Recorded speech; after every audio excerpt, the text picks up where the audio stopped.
O livro do Apocalipse é um mistério para muitos. No entanto, a palavra revelação significa revelar, dar a conhecer algo anteriormente desconhecido. Sente-se intimidado por ele, achando-o impossível de compreender, preferindo colocá-lo na prateleira? Se assim for, o programa de hoje do Mundo de Amanhã é para si. Muitos estão familiarizados com os 4 cavaleiros do Apocalipse, o livro frequentemente referido como o Apocalipse. Mas o que dizer das 7 cartas às 7 igrejas da Ásia, registradas nos capítulos 2 e 3?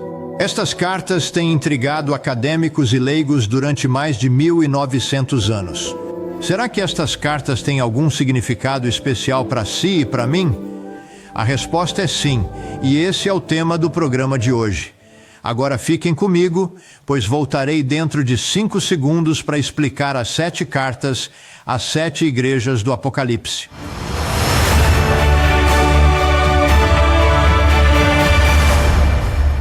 Sejam bem-vindos a todos vós, da nossa parte, aqui no Mundo de Amanhã, onde vos trazemos as boas novas que Jesus proclamou sobre o reino de Deus, explicamos as profecias da Bíblia e damos sentido ao mundo em que vivemos. No programa de hoje, vamos abrir o livro bíblico do Apocalipse e descobrir o significado das 7 cartas dadas às 7 igrejas. O primeiro versículo deste livro dá-nos respostas a 5 perguntas vitais. Quem pode abrir a nossa compreensão do livro? Qual é a fonte da sua mensagem? Quem é o público-alvo? Quando começam as suas profecias? E quem é encarregado de levar a mensagem ao público a que se destina? Comecemos então por ler o Apocalipse, o primeiro capítulo e o versículo 1, onde lemos as respostas às nossas 5 perguntas. A revelação de Jesus Cristo, que nos diz que é Ele quem revela a mensagem que Deus lhe deu. Deus Pai é o originador da mensagem para mostrar aos seus servos. Assim, a mensagem não se dirige em primeiro lugar ao mundo, mas aos servos de Deus, coisas que devem acontecer em breve. Por outras palavras, os acontecimentos profetizados iriam começar em breve, e Ele enviou-o e comunicou-o pelo seu anjo ao seu servo João. O apóstolo João deve levar a mensagem aos servos de Deus. Vemos nestes versículos iniciais que Jesus Cristo é quem revela a mensagem, que a mensagem vem de Deus Pai, que a mensagem se destina aos servos de Deus e que João recebe a responsabilidade de levar a mensagem a esses servos. Mas por muito rico que seja este versículo inicial, não revela o tema do livro. Para isso, temos de nos voltar para o versículo 10, onde João escreve: Eu estava no Espírito no dia do Senhor, e ouvi atrás de mim uma voz forte como de trombeta. O que significa estar em Espírito no dia do Senhor? Quase todos os tradutores e comentários promovem erradamente a ideia de que estar no Espírito no dia do Senhor significa que João estava a adorar ao domingo. Mas há um enorme problema com isto. Afirmar que a expressão dia do Senhor significa o domingo é um erro em várias frentes. Se estamos a falar de um dia da semana, o que não é o caso, nunca poderia ser o domingo. Se a Bíblia é a nossa fonte, verificamos que nem uma única vez identifica o domingo, o primeiro dia da semana, como pertencente ao Senhor. Pelo contrário, ela nos diz 3 vezes que Jesus é o Senhor do sábado. Observe Mateus 12 e o versículo 8. Porque o Filho do Homem é Senhor até do sábado. Marcos 2, versículo 28. Portanto, o Filho do Homem é também Senhor do sábado. E Lucas 6 e versículo 5, o Filho do Homem também é Senhor do sábado. Portanto, de acordo com a Bíblia, se o dia do Senhor é um dia da semana, não é o primeiro dia da semana, não é o domingo, mas o 7º dia, o sábado. No entanto, a afirmação "eu estava no Espírito no dia do Senhor" não tem absolutamente nada a ver com qualquer dia da semana. O livro mostra que João foi projetado em visão para o dia do Senhor, um tempo referido mais de 30 vezes nas Escrituras, tanto no Antigo como no Novo Testamento. Os primeiros 6 capítulos do Apocalipse preparam o terreno para o tema. No capítulo 4, João tem uma visão de Deus, o autor do Apocalipse, no seu trono celestial. O capítulo 5 descreve o Apocalipse escrito num rolo que está fechado com 7 selos. também explica neste capítulo que o Cordeiro de Deus, ou seja, Jesus Cristo, é o único capaz de abrir estes selos. Lemos então no 6º capítulo como ele abre 6 dos 7 selos. Os primeiros 4 selos são os famosos 4 cavaleiros. O 5º selo retrata o martírio de alguns dos servos de Deus. Depois vem o 6º selo, os terríveis sinais celestiais. E as estrelas do céu caíram sobre a terra, como a figueira que, sacudida por um vento forte, deixa cair os seus últimos figos. Então o céu voltou a fechar-se como um rolo de pergaminho quando é enrolado, e todos os montes e ilhas foram deslocados do seu lugar. E os reis da terra, os grandes, os ricos, os comandantes, os poderosos, todos os escravos e todos os homens livres, esconderam-se nas cavernas e nas rochas das montanhas, e disseram às montanhas e às rochas: caiam sobre nós e escondam-nos da face daquele que está sentado no trono e da ira do Cordeiro. Porque é chegado o grande dia da sua ira, e quem poderá subsistir? Estes 6 selos, todos abertos num curto capítulo, são prelúdios para o tema do Apocalipse, o dia da ira de Deus sobre a humanidade rebelde. Esta ira é explicada pelo 7º selo, que é composto por 7 pragas de trombeta. Assim vemos nos capítulos 4 e 5 o autor do Apocalipse, aquele que pode abrir o rolo à nossa compreensão, e a abertura de 6 selos que nos conduzem ao tema do livro. Mas e os servos de Deus? Quem são eles? Nesta parte do programa, mostrarei que esses servos são definidos pelas 7 igrejas, conforme descrito nos capítulos 2 e 3. William Ramsey escreveu um livro muito respeitado intitulado As Cartas às 7 Igrejas. Há muita informação excelente nele, mas o professor Ramsey perdeu o elemento-chave. Em vez de perceber que as 7 igrejas definem o público-alvo e são um elemento integrante de todo o livro, ele vê as cartas como uma reflexão tardia. Como ele escreve na página 35, nesta obra, judaica em origem e plano geral, está inserido este episódio das 7 cartas, que parece ser quase inteiramente de caráter não judaico. A razão é que a forma das cartas já se tinha estabelecido como a expressão mais característica da mente cristã e como quase obrigatória para um escritor cristão. Ramsey continua a especular sobre a razão da inserção destas cartas, sugerindo que foram uma reflexão posterior e não um fator crítico para a compreensão do livro. No desenvolvimento subsequente do pensamento de São João, é evidente que ele reconheceu a inadequação e a insuficiência das formas literárias judaicas em voga. Parece altamente provável que a percepção desse facto lhe tenha chegado durante a composição do Apocalipse e que as 7 cartas, embora colocadas perto do início e cuidadosamente encaixadas nessa posição, tenham sido a última parte da obra a ser concebida. Ele então faz esta incrível declaração na página 37. O Apocalipse, ou seja, o livro do Apocalipse, estaria completo sem as 7 cartas. Por outras palavras, Ramsey especula que as cartas foram uma reflexão posterior, que João percebeu que a composição do Apocalipse carecia do meio mais comum de transmissão de informação no Novo Testamento, ou seja, por cartas escritas. Mas será que essas cartas foram uma reflexão tardia, como especula Ramsey? Será que o livro, como ele escreveu, está completo sem as 7 cartas? João é instruído a levar a mensagem revelada aos servos de Deus. Então, onde é que esses servos se encontram? Mesmo que os acadêmicos não percebam, tu consegues. Parece-vos demasiado arrogante? Ou não é isso que Jesus nos diz em Mateus capítulo 11, versículo 25? Naquele tempo respondeu Jesus: graças te dou, ó Pai, Senhor do céu e da terra, que ocultaste estas coisas aos sábios e inteligentes e as revelaste aos pequeninos. Aqui estão 4 chaves que revelam o mistério das 7 cartas. Chave número 1. Os servos de Deus e as 7 igrejas são os mesmos. Percebam mais uma vez a comissão de João encontrada no capítulo 1 e no versículo 1. A revelação de Jesus Cristo que Deus lhe deu para mostrar aos seus servos, isto é, aos ouvintes, as coisas que brevemente devem acontecer. E ele enviou-a e comunicou-a pelo seu anjo ao seu servo João. Sim, a mensagem deve ir ter com os servos de Deus. Então, para onde é que João vai? A resposta encontra-se no versículo 4. João às 7 igrejas que estão na Ásia. Portanto, mesmo antes de sabermos que igrejas são essas, João dirige-se imediatamente a elas.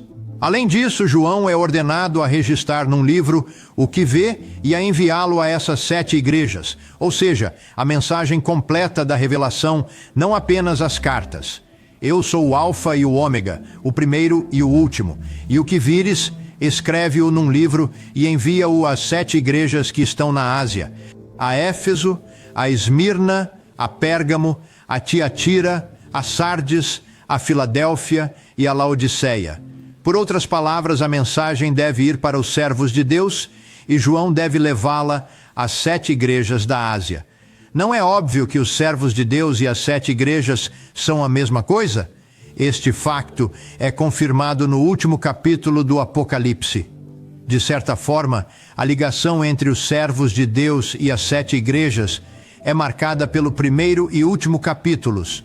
Observe Apocalipse 22 e os versículos 6 e 16. Então ele me disse: estas palavras são fiéis e verdadeiras, e o Senhor Deus dos santos profetas enviou o seu anjo para mostrar aos seus servos as coisas que brevemente devem acontecer. E então, no versículo 16, eu, Jesus, enviei o meu anjo para vos testificar estas coisas nas igrejas. Portanto, a chave número 1 é que os servos de Deus e as 7 igrejas são a mesma coisa. Servos e igrejas são usados de forma intercambiável. Eles são sinônimos, mas notem que nem todas as congregações cristãs na Ásia são mencionadas. Em nenhum lugar o livro apresenta qualquer outra congregação além dessas 7. Obviamente há algo de especial ou significativo nelas. Por isso, temos de nos perguntar por que estas igrejas? Por que apenas 7, se elas são os servos de Deus? Quererá isso dizer que nenhuma das outras congregações do primeiro século eram servos de Deus? E hoje, será que de alguma forma ficamos de fora da condição de servos de Deus? Não, de todo. Chave número 2. Há uma relação especial entre esses 7 e Jesus Cristo. Chegamos agora a uma visão notável. Após o som de uma trombeta e a listagem das 7 igrejas, lemos no início do versículo 12: então eu, João, voltei-me para ver a voz que falava comigo. E voltando-me, vi 7 candeeiros de ouro, e no meio dos 7 candeeiros, um semelhante a um filho de homem, vestido de uma roupa que ia até aos pés e cingido ao peito com uma faixa de ouro. Tinha na sua mão direita 7 estrelas. Da sua boca saía uma espada afiada de 2 gumes, e o seu rosto era como o sol que brilha na sua força. O que significa esta visão? Podemos dar graças por não termos de especular, porque o versículo 20 explica-o. O mistério das 7 estrelas que viste na minha mão direita e dos 7 candeeiros de ouro. As 7 estrelas são os anjos ou mensageiros das 7 igrejas, e os 7 candelabros que viste são as 7 igrejas.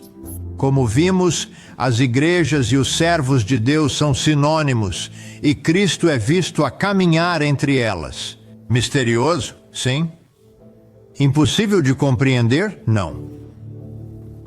Na parte anterior deste programa, vimos 2 chaves vitais para entender estas profecias. A chave número 1 foi que os servos de Deus e as 7 igrejas são a mesma coisa.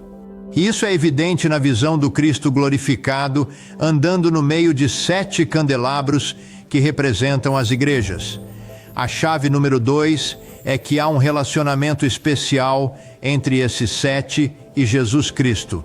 Há uma terceira chave que já deveria ser óbvia. Algo que William Ramsay, que especulou que as cartas para essas igrejas eram uma reflexão tardia, claramente não percebeu. Portanto, a chave número 3, todo o livro do Apocalipse é dirigido às 7 igrejas.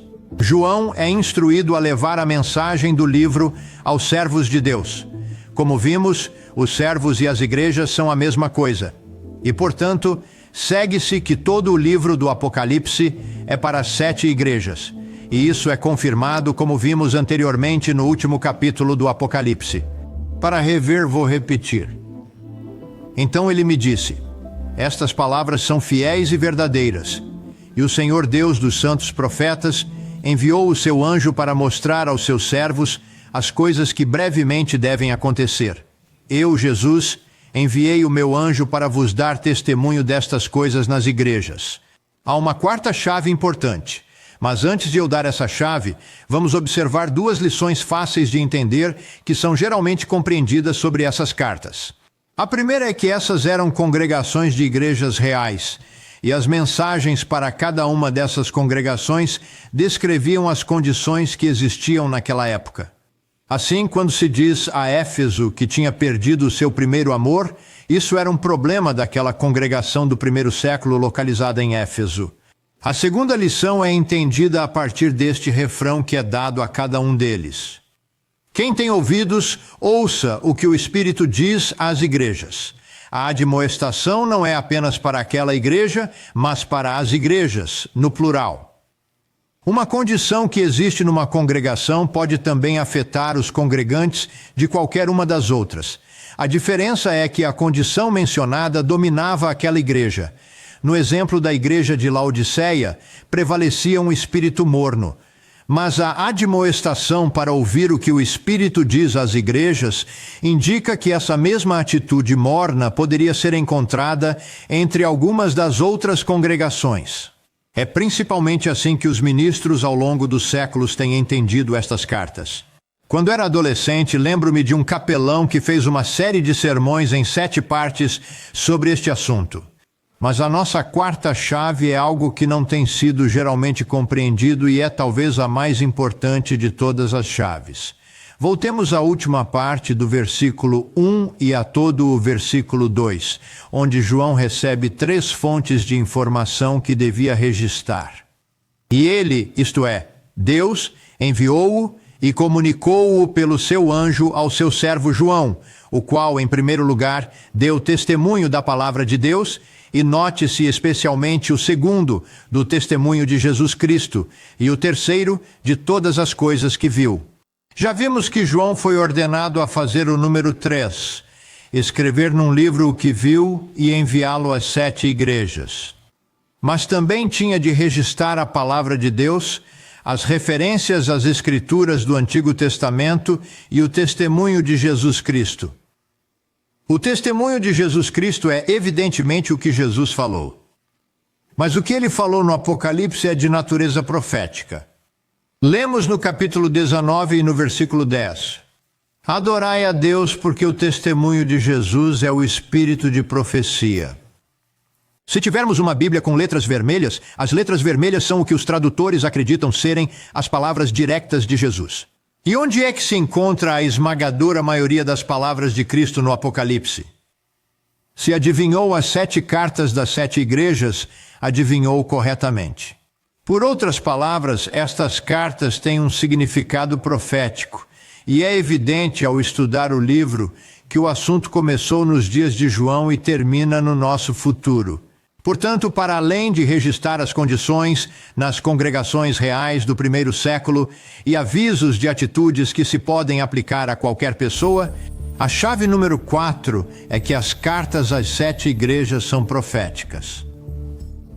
Nosso recurso, a Igreja de Deus através dos tempos, descreve 7 estágios através dos quais a verdadeira Igreja de Deus progrediria desde o primeiro século até a volta de Cristo. Como explica o autor deste recurso, o falecido John Ogwyn, quando olhamos para o contexto do livro de Apocalipse, devemos reconhecer que ele tem como objetivo principal ser uma profecia. Apocalipse 1, versículo 1, mostra que o propósito do livro é mostrar aos servos de Deus coisas que logo começariam a acontecer. Assim, as 7 igrejas devem ser entendidas principalmente como representando toda a história da Igreja de Deus em 7 eras sucessivas. Por que é que isto não é geralmente entendido? Não é que outros não tenham tentado traçar a história da Igreja através de 7 etapas distintas, mas eles falham nesses esforços. Por quê? A resposta é simples. Eles tentam encaixar o cristianismo convencional nessas escrituras e o cristianismo convencional simplesmente não se encaixa. Em outras palavras, eles estão procurando a resposta no lugar errado. Nós, aqui no Mundo de Amanhã, queremos trazer-lhe as boas novas que Jesus proclamou, explicar as profecias da Bíblia e dar sentido ao mundo em que vivemos. Por isso, se achou este vídeo útil e quer aprender mais sobre este assunto, não se esqueça de obter a sua cópia gratuita do nosso guia de estudo, A Igreja de Deus através dos Tempos. Basta clicar no link na descrição e ele ser-lhe-á enviado de forma totalmente gratuita. E lembre-se de gostar e subscrever o nosso canal para poder ver mais vídeos sobre diferentes temas bíblicos. Obrigado por assistir. Até a próxima!